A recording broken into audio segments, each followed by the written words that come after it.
पिलाया है जो आपको रोक सके किशनगंज की सरजमीन पर जलसे में आने से। मेरे साथ तो आवाम है, मेरे साथ तो पब्लिक है, कौन बाइकाट करेगा? लेकिन मैं खुद चाहता हूँ कि अब उन बस्तियों में जाऊं जहां इज्जत के साथ कुरान सुना जाता हो, जहां इज्जत और एहतराम के साथ हदीसें सुनी जाती हो, जहां कुरान और हदीस को इज्जत और एहतराम के साथ सुनने वाले लोग मौजूद हो, और जहां जलसे की कद्र होती हो, जहां उलमा की कद्र होती हो, जहां उनकी बात मानी जाती हो, वहां जलसे दिए जाएं।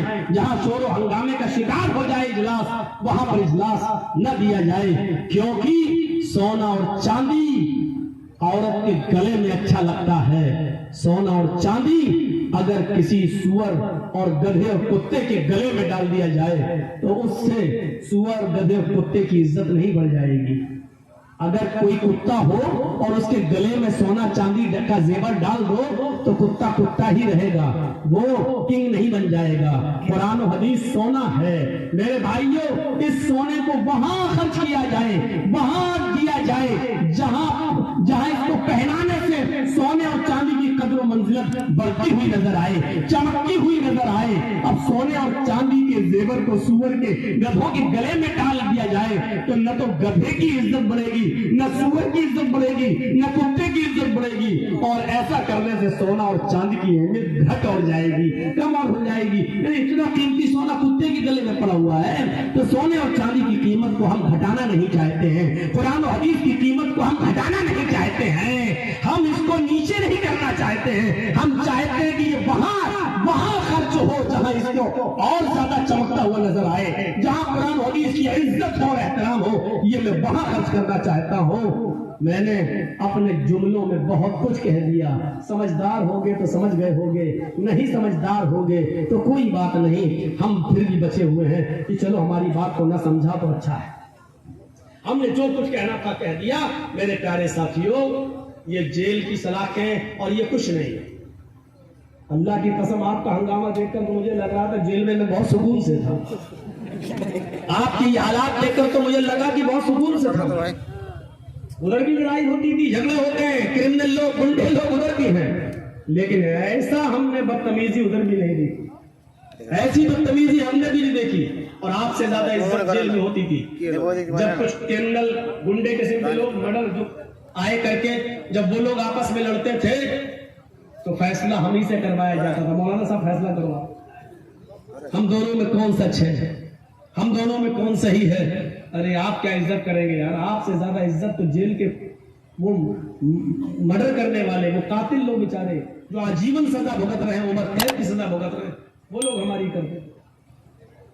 हमारा और आपका पास क्या ईमान होगा जब हम चंद लोगों में बातें करते थे कुरान हदीस की, जब वहां बैठकर वक्त पास नहीं होता, टाइम पास करने के लिए जहां एक दो हदीस सुनाते तो आपसे ज्यादा गैर मुस्लिम वहां मेरी बातें सुनने के लिए बैठ जाते थे और जमा हो जाते थे कि चलो मौलाना साहब की बातें सुने, इनकी गुफ्तगू सुने। ये वही मौलाना है जो टीवी पर दिखाया गया मीडिया ने, और ये हमारे पास चले आए। वो लोग भी टीवी में देख रहे थे। आजकल तो जेलों में टीवी भी होती है ना, आपको मालूम है? जो लोग जेल में गए उनको अच्छी तरीके से मालूम है। आपकी बस्ती के भी 4-5 आदमी थे हमारी जेल में, आपके कटियार के भी लोग थे। मैंने उनसे पूछा तुम किस जुर्म में आए हो, तुमने क्या कसूर किया? बोले एटीएम से पैसा चोरी करता था, एटीएम से पैसा निकालता था। वाह, लोग कितने अच्छे काम में गए थे, धोखा देकर एटीएम का नंबर लेकर पैसा निकाल लिया। हाँ साहब, आपका कोई अभी ओटीपी आएगी, दीजिए, आपका 25 लाख रुपया निकला हुआ है, अभी आपके अकाउंट में डाला जाएगा। अभी आप वो 12 अंक बताइए, वो 16 अंक बताइए जो आपके, वो बेचारा भोला भाला आदमी लिखाता चला जाता है, उसमें पकड़े गए। वो 4-5 आदमी बेचारे एटीएम की चोरी में पकड़े गए। मैंने उनसे पूछा, अरे तुम तो, बोले अरे मौलाना साहब हम तुम्हारे जलसे में गए थे। हमने कहा तुम किस में आए हो? तो वो चोरी करता था, पैसा निकालता था एटीएम से। सही बात है? हाँ। हमने कहा चलो बेल हो जाएगी, छूट जाओगे, 1-2 महीने में तुम चले जाओगे, अब क्या करोगे? कहा कि फिर यही काम करेंगे। बड़े जिद्दी होते हैं यार, और खास तौर पर पता नहीं आप लोग किस मिट्टी से पैदा करे, फिर वही काम करोगे। हमने कहा तुम्हें समझाना बेकार है, लेकिन सुनते बेचारे वो भी थे मेरी बातें, जब इधर भी सुनते तो उधर भी सुनते थे। तो मेरे भाइयों, चंद बुनियादी चीजें हम आपके सामने, आप लोगों की दुआओं से मैं बाहर आया, और अभी भी तुम भी बना रहे हो वीडियो? नहीं रुको, बना रहे हो? कौन सा चैनल चलाते हो? बताओ बेटा, बता दो। घर के लिए बना रहे हो? कोई चैनल नहीं चलाते हो? ऐसे तो बहुत से लोग बना रहे हैं, और बहुत से लोग चोरी छुप के बना रहे हैं, मुझे सबसे ज्यादा नुकसान पहुंचाया है इंडियन मिक्स वॉइस चैनल ने। सबसे ज्यादा इसने गंदी फोटोज डाली, नंगी लड़कियों के फोटो डाले, और हमारी तकरीर में थंबल बनाए। मौलाना जर्जीस को हुआ एक लड़की से प्यार। बताइए किससे प्यार हुआ? अभी कह दूं कि तेरी बहन से था क्या? इस तरीके की हेडिंग। मैंने एक तकरीर में कहा कि किसी भी औरत को अगर उसका शौहर अपनी बीवी को अपनी जरूरत के लिए बुलाए, ये तकरीर मैंने की, तो बीवी को मना नहीं करना चाहिए, अपने शौहर के पास फौरन आना चाहिए। ये अल्लाह के रसूल ने फरमाया कि कोई भी औरत अपने शौहर को अपने जिस्म से नहीं रोक सकती अगर वो तंदुरुस्त है, सही है और वो बीमार नहीं है। तो ये मैंने हदीस का मसला बनाया। एक बेगैरत चैनल वालों ने क्या किया? लड़की बनाई, लड़का बनाया, लड़की के ऊपर लड़के को लिटा दिया, और हम बिस्त्री करते हुए दिखा रहे हैं कि देखिए मौलाना जर्जीस ने कहा कि मियां बीवी कभी अपनी औरत को ना रोके। अबे बेगैरतों, बेशर्मों, मर्द और औरत की फोटो बनाना जरूरी थी? मैंने बेपर्दगी पर तकरीर की तो बेपर्दा औरतों की फोटो बना दिया और थंबल बना दिया। मैंने आज लड़कियों के शौकत पर तकरीर की कि आज के पहनावे ये, तो तुमने नंगी लड़कियों के फोटो बना दिए ताकि लोग देखें कि तकरीर में क्या है। मैंने कहा कि आज फला जगह पर गवर्नमेंट मुसलमानों पर जुल्म कर रही है, आपने उस जगह के मुख्यमंत्री का नाम बना दे दिया और आपने उसके साथ मेरी फोटो लगा दी। मैंने कहा कि हिंदू धर्म के अंदर भी पर्दा है, तो आपने उस पर लिख दिया है, क्या लिखा है कि कुरान में लिखा है सीता भी पर्दा करती है। बताइए हम बोल रहे हैं क्या और आप थंबल बना रहे हैं क्या? और इन तमाम चीजों की कटिंग कर करके मीडिया वालों ने जो दिखाई, और उसके बाद जो हमें फौरन अंदर कस्टडी में लिया, तो बचने का कोई रास्ता नहीं था। हमारे पास खबर आई कि आज आपके खिलाफ फैसला आने वाला है 1 घंटे के अंदर, अगर आप भाग सकते हो तो भाग जाओ। मैंने कहा कोई मतलब नहीं है भागने का, भाग के आदमी कहां जाएगा, वो भी यूपी में। अगर हम भाग भी गए तो कहां जाते भाग कर?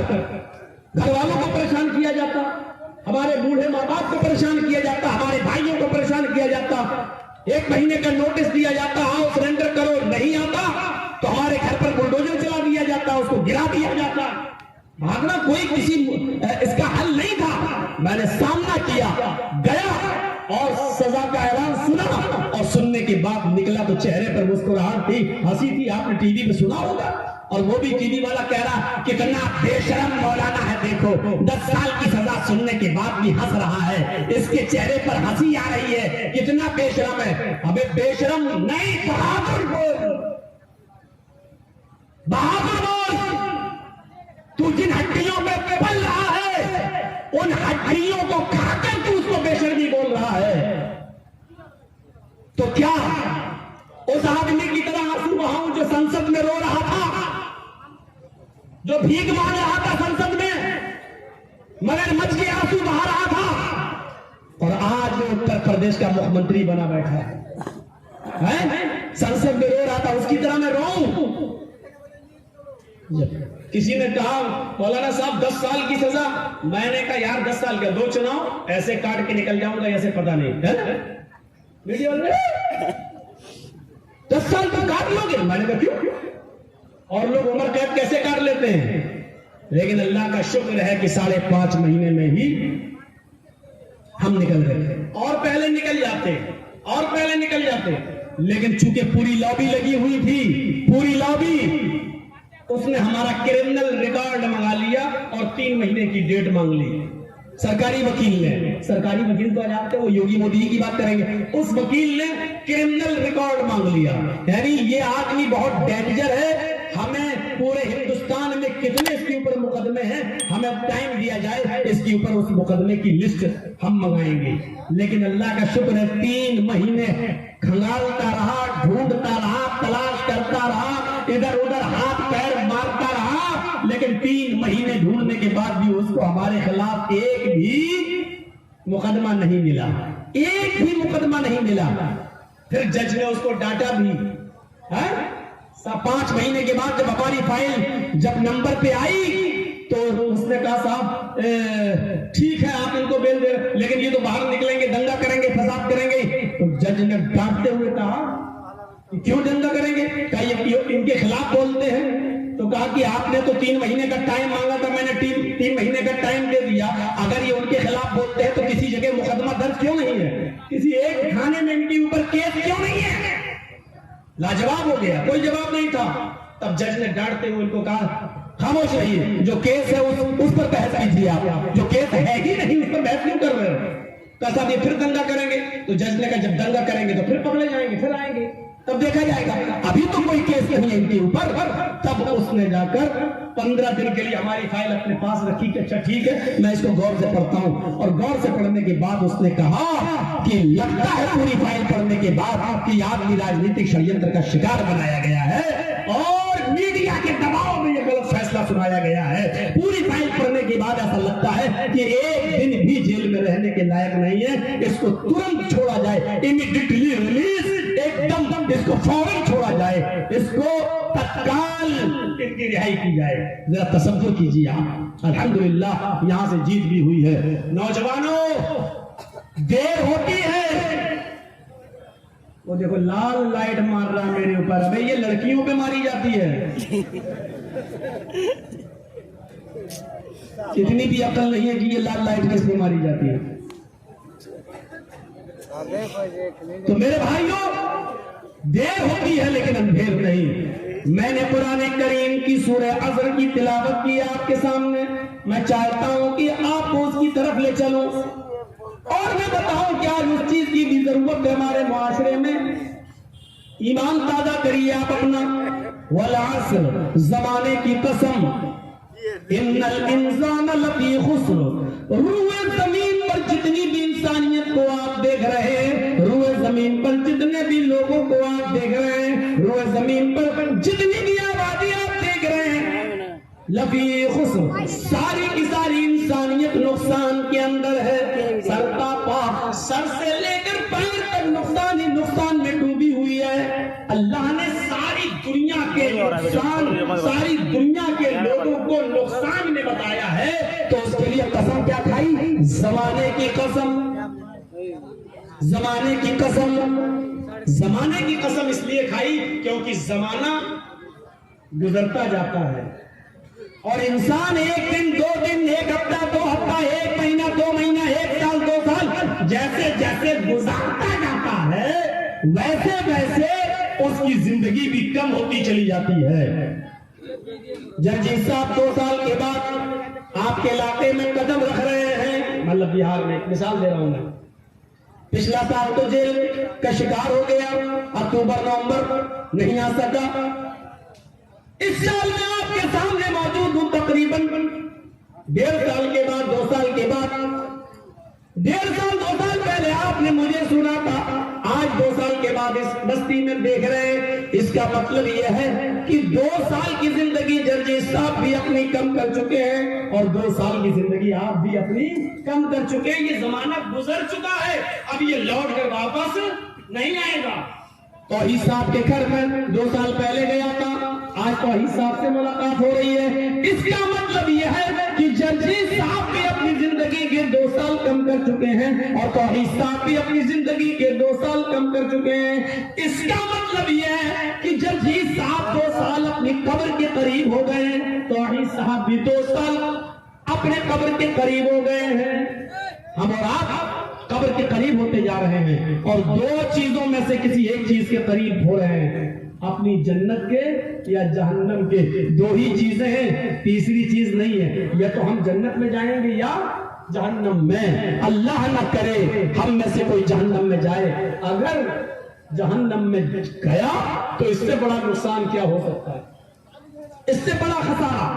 अल्लाह कह रहा है कि सारी इंसानियत नुकसान में, जैसे जैसे वो जिंदगी गुजारता जा रहा है गुनाह भी करता जा रहा है। इसलिए सारी की सारी दुनिया की इंसानियत नुकसान में है, क्योंकि उम्र गुजारता जा रहा है, गुनाह करता जा रहा है और अपनी जहन्नम के करीब भी होता जा रहा है, अपनी जहन्नम के करीब भी होता जा रहा है। अब हमारा आप अंदाजा लगा सकते हैं, अंदाजा लगाएं और गौर करें कि हम और आप कब्र के कितने करीब होते चले जा रहे हैं।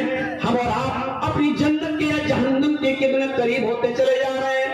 इल्लल्लज़ीना आमनू व अमिलुस्सालिहात, फरमाया जो लोग ईमान लाए और जिन्होंने अमले स्वालिह किए, जो लोग ईमान लाए जिन्होंने अमले स्वालिह किए, ये लोग कयामत के दिन नुकसान में नहीं होंगे। वतवासौ बिल हक़्क़ि वतवासौ बिस सब्र, जो हक की वसीयत करते रहे, हक का अलल ऐलान करके की चोट पर हक बात कहते गए और हक बात कहने में जो परेशानियां और दुश्वारियां आई उन पर सब्र करते गए। दो चीजें बताई हैं, ईमान और अमले स्वालिह, दोनों जरूरी है। ईमान होगा तो अमले स्वालिह भी, अमले स्वालिह होगा तो ईमान भी। ईमान है अमले स्वालिह नहीं तो बेकार, अमले स्वालिह है लेकिन ईमान नहीं तो बेकार। दोनों चीजें होनी चाहिए। जैसे मोबाइल है तो सिम, और सिम हो तो मोबाइल। अगर मोबाइल है और आपके पास सिम नहीं है तो बेकार है, आपका मोबाइल काम नहीं करेगा।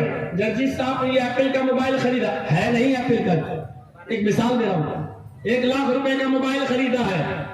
अब कान में लगा के कह रहे हेलो हेलो, अब मोबाइल वाले से कह रहे पकड़ दे अपना मोबाइल, कैसा दिया, इसमें तो आवाज ही नहीं है। अरे 1 लाख रुपए का मोबाइल ले रहे हैं, ना बाप से बात हो रही, ना माँ से बात हो रही है, ना दिल्ली ना बम्बई की बात ही नहीं हो रही है।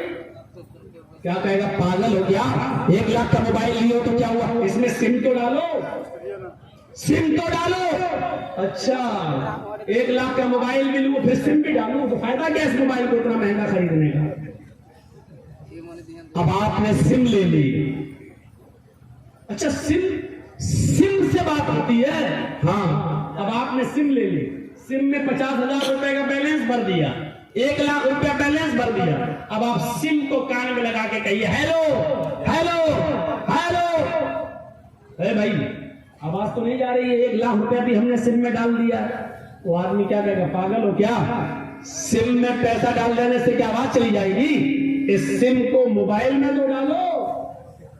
तो पता चला कि मोबाइल के लिए सिम जरूरी है और सिम के लिए मोबाइल जरूरी, ईमान के लिए अमले स्वालिह जरूरी और अमले स्वालिह के लिए ईमान जरूरी। आप चाहे कितनी नमाज पढ़िए, अगर उसके अंदर इखलास नहीं है तो नमाज बेकार। चाहे कितने रोजे रखिए, अगर उन रोजों के अंदर इखलास नहीं है तो बेकार।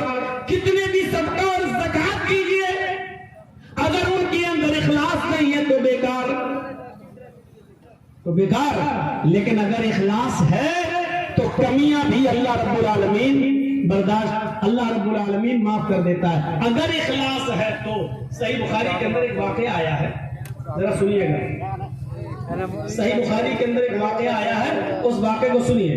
बनी इस्राइल में एक शख्स था, वो रात की तारीकी में सदका लेकर निकला।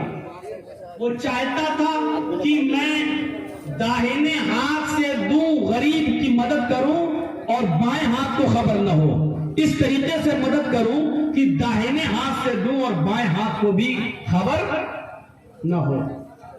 उसने सोचा कि मैं रात के तारीकी में मैं निकलूंगा।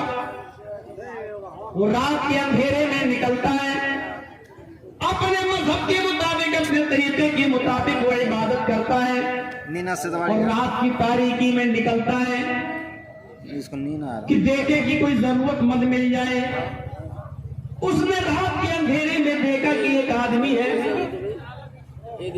जो खड़ा है, ये उसके पास पहुंच गया और उससे कहने लगा, अरे भाई यहाँ कैसे खड़े हो। उसने कहा तुम्हें मतलब। इस आदमी ने कहा भाई मैं रात में किसी गरीब आदमी को देख रहा हूं जो जरूरतमंद हो। तो ये बूढ़ा, अरे मुझसे ज्यादा जरूरतमंद कौन होगा? देख रहे हो रात में मैं अपने घर से निकला हूं, मेरे बीवी बच्चे भूखे हैं। इस आदमी ने अपना सदके का माल निकाला और इस आदमी को दे दिया, जाओ लेके चले।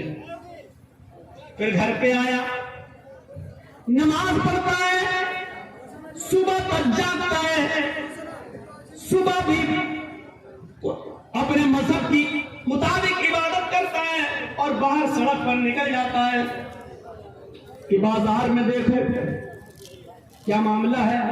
जब बाजार जाता है तो क्या देखता है कि चर्चा हो रहा है कि एक आदमी बेचारा रात की तारीकी में निकला, रात की तारीकी में वो किसी गरीब आदमी की मदद करना चाहता था, लेकिन धोखे से वो मदद एक अमीर की कर गया है, बड़े पैसे वाले की कर गया है, पैसे वाले को सदका दे दिया। जानबूझकर अगर आप अमीर को, पैसे वाले को सदका दे रहे हैं तो वो सदका कबूल नहीं होगा। सदका गरीब को दिया जाएगा जो उसका मुस्तहिक हो। अगर आप जानबूझकर किसी अमीर को दे रहे हैं तो वो सदका कबूल नहीं किया जाएगा। ये आदमी अपने घर आया, कहता क्या है, अल्लाह मैं तो किसी गरीब की मदद करना चाहता था, लेकिन गलती हो गई मुझसे, धोखे से मैं किसी अमीर को दे गया, मुझे मालूम नहीं था। मेरे पास आज भी कुछ माल है, मैं आज रात में फिर निकलूंगा, मेरी मदद करना। वो दूसरे रात में फिर निकला, वो किसी गरीब की मदद करना चाह रहा था, लेकिन रात की तारीकी में उसकी नजर फिर किसी आदमी पर पड़ी। उसने पूछा क्या तुम जरूरतमंद हो? इसने कहा जी हां। क्या तुम्हारे बीवी बच्चे भूखे हैं? उसने कहा जी हां। इसने सदके का माल निकाला और उसको दे दिया, फिर घर आ गया, नमाज पढ़ता रहा, सुबह तक इबादत करता रहा। सुबह सूरज निकलने के बाद घर से फिर निकला और बाहर गया तो क्या देखता है, लोग चर्चा कर रहे हैं अल्लाह के किसी नेक बंदे ने आज भी सदका किया। वो किसी गरीब की मदद करना चाहता था, लेकिन आज भी धोखा खा गया और एक चोर के हाथ में उसने रकम दे दी, सदके का माल चोर को दे दिया। जानबूझकर चोर को भी सदका नहीं दिया जा सकता है। आप जानते हैं कि आदमी चोरी करता है तो सदके का माल आप चोर को नहीं दे सकते, शरीयत में मना है। आप सदका सिर्फ गरीब को दे सकते हैं जो उसका मुस्तहिक हो। लेकिन इस आदमी ने तो धोखे से सदका दिया, लेकिन नीयत क्या थी, मैं किसी गरीब की मदद करूं, मैं किसी गरीब की मदद करूं। यह आदमी फिर घर आया, कहता है अल्लाह आज भी मैं धोखा खा गया, किसी गरीब की मदद करने के बजाय आज मैंने ये सदका और ये खैरात मैंने किसी चोर को दे दी। अय अल्लाह मेरे पास सदके का थोड़ा माल और बचा हुआ है, मैं आज निकलूंगा रात में, आज तू मेरी मदद फरमाना, आज किसी गलत जगह पर मेरा माल न जाने पाए, जरूरतमंद को पहुंच जाए। देखिए अमले स्वाले किसको कहते हैं, इखलास किसको कहते हैं। क्या हमारे अंदर ये अमले स्वाले पाया जा रहा है? क्या ये इखलास हमारे अंदर पाया जा रहा है? क्या ये जज्बा हमारे अंदर है? वो रात के तारीकी में तीसरे दिन भी निकला, तीसरी रात भी सदका लेकर निकला। अब वो किसी गरीब को देख रहा है, उसकी नजर एक औरत के ऊपर पड़ी। उसने कहा बहन क्या बात? उसने कहा देखो मैं रात की तारीकी में अकेली हूं, मुझे बहुत प्रॉब्लम है, घर के हालात ठीक नहीं है, इसलिए मैं निकली हूं कि अल्लाह का कोई बंदा मेरी मदद कर दे। इस आदमी ने सोचा कि ये तो औरत है और औरत बेचारी इतनी मजबूरी में रात में तभी निकल सकती है जब वो मजबूर हो। इसने पूरा का पूरा सदके का माल निकाला और उस औरत को दे दिया। वो औरत चली गई। ये आदमी अपने घर आया, इबादत किया, सुबह तक जागा, सूरज निकलने के बाद फिर बाजार की तरफ गया। मार्केट में चर्चा हो रहा था अल्लाह का कोई नेक बंदा आज भी धोखा खा गया। वो निकला किसी गरीब की मदद करने के लिए, लेकिन आज उसने किसी बदचलन फाहिशा एक तवाइफ की मदद कर दी है। अपना सदके का माल एक गरीब के बजाय एक जानी और बदचलन औरत को दे दिया है, पेशावर औरत को दे दिया। ये आया अपने घर, कहता है अल्लाह जितना माल था मेरा तकसीम हो गया है, मैंने जानबूझकर अमीर को नहीं दिया, जानबूझकर चोर को नहीं दिया, जानबूझकर मैंने किसी वेश्या को, किसी तवाइफ को मैंने नहीं दिया। आए मेरे परवरदिगार, आए मेरे अल्लाह, मैंने जानबूझकर नहीं दिया। अगर तू मुझे सवाब न दे तो मुझे अजाब भी मत देना। अगर मेरे सदक़े को तू कबूल न करे तो आए मेरे परवरदिगार, गलत जगह पर पहुंचाने का अजाब भी मुझे मत देना। अब रात में सो रहा है तो ख्वाब में क्या देखता है? बुखारी शरीफ की हदीस, ख्वाब में देखता है कि इससे कहा जा रहा है, अय अल्लाह के नेक बंदे, तू तो किसी गरीब की मदद करना चाहता था, तेरे दिल में गरीब की मदद करने का जज्बा था। तूने चोर की मदद तो धोखे से की है, तूने तो अमीर की मदद धोखे से की है, तूने तो बदचलत औरत की मदद धोखे से की है। यानी तुझे पता नहीं था, तेरी नीयत तो गरीब को की मदद करने की थी। इस नीयत की वजह से अल्लाह ताला ने तेरे सदक़े को कबूल कर लिया है। अल्लाह ताला ने तेरे सदक़े को कबूल कर लिया और उन तीनों लोगों को भी हिदायत दे दी। अमीर ने भी गुनाह के काम छोड़ दिया और वो पैसा गरीबों में खर्च कर दिया। चोर ने भी चोरी से तौबा कर ली और वो पैसा गरीबों पर खर्च कर दिया। और जानिया बदचलन औरत ने अपने पेशे से तौबा कर ली और उस पैसे को गरीबों पर खर्च कर दिया। मेरे प्यारे साथियों, गौर कीजिए, ये है अमले स्वाले। काम गलत कर रहा है लेकिन जानबूझ के नहीं कर रहा है, बल्कि धोखे से कर रहा है, लेकिन नीयत अच्छी थी, इसलिए अल्लाह तबारक व तआला ने इसकी नीयत की वजह से इसके सदक़े को कबूल कर लिया। आपकी नीयत अच्छी होनी चाहिए, नीयत, लेकिन नीयत अच्छी है तो जानबूझकर गलत काम आप करोगे तो वो गलत काम जायज नहीं हो जाएगा। मसलन हमारे हमारे पड़ोस में गरीब लड़की रहती है, बहुत गरीब, उसकी शादी होने वाली है, उसके पास कुछ नहीं है। हमें मालूम है कि फला जगह पर सुनार की दुकान है, हम सुनार की दुकान में घुस गए, चोरी की, उसका सोना वोना चुरा के लाए, लेकिन हमारी नीयत क्या है? हम इस सोने को अपने ऊपर खर्च नहीं करेंगे, अपने बच्चों पर खर्च नहीं करेंगे, बल्कि उस गरीब लड़की की शादी करवा देंगे इससे। देखिए, हमारी नीयत अच्छी है लेकिन हम जानबूझकर गलत काम कर रहे हैं। तो जानबूझकर अगर हम कोई गलत काम करेंगे, उसमें नीयत हमारी अच्छी होगी तो वो बुरा काम हमारा अच्छा नहीं हो जाएगा। अगर धोखे से हम गलत काम कर रहे हैं और नीयत अच्छी है तो अल्लाह रब्बुल आलमीन कबूल कर लेगा। मसलन सदका हम किसी गरीब को देना चाह रहे हैं और वो आदमी अपने आप को गरीब बता रहा है और हम धोखे से गरीब समझकर उसकी मदद कर रहे हैं, लेकिन वो अमीर आदमी है, तो अल्लाह रब्बुल आलमीन सदके को कबूल कर लेगा, क्योंकि हमारी नीयत गरीब की मदद करने की थी, अमीर की मदद करने की नहीं। धोखे से हमने किसी चोर को दे दिया, अल्लाह माफ कर देगा और उस सदके को कबूल भी कर लेगा और हमें माफ भी कर देगा। क्यों? क्योंकि हमारी नीयत चोर को मदद करने की नहीं थी, बल्कि गरीब की मदद करने की थी। तो मेरे भाइयों, अमले स्वाले इसको कहते हैं जो सिर्फ अल्लाह के लिए किया जाए और खालिसतन अल्लाह के लिए किया जाए।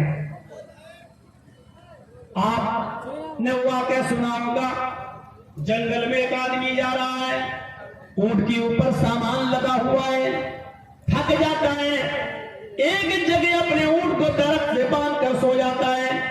आंख खुलती है तो देखता है ऊंट गायब, आंख खुलती है तो देखता है ऊंट गायब।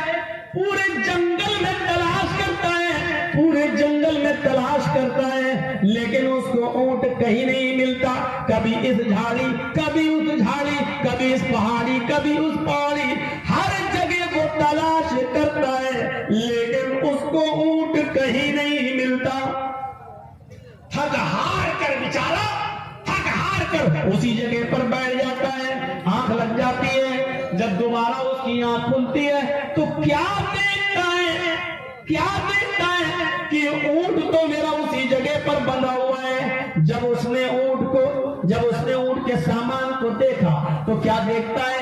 एक अनाज का दाना भी कम नहीं है, एक फल भी कम नहीं है, एक कपड़ा भी कम नहीं है। जैसा उसने ऊंट पर सामान को लादा था, बांधा था, वो सामान वैसा ही का वैसा उस ऊंट के ऊपर बंधा हुआ और लदा हुआ है। तो इसको देखते हुए खुशी में उसके पैरों के नीचे से जमीन सरक गई। वो मारे खुशी के ये उल्टे जुमले बोल दिया, मारे खुशी के उल्टे जुमले बोल दिया। और इन उल्टे जुमलों को सुनो, क्या है ये उल्टे जुमले? वो मारे खुशी के आसमान की तरफ देखता है।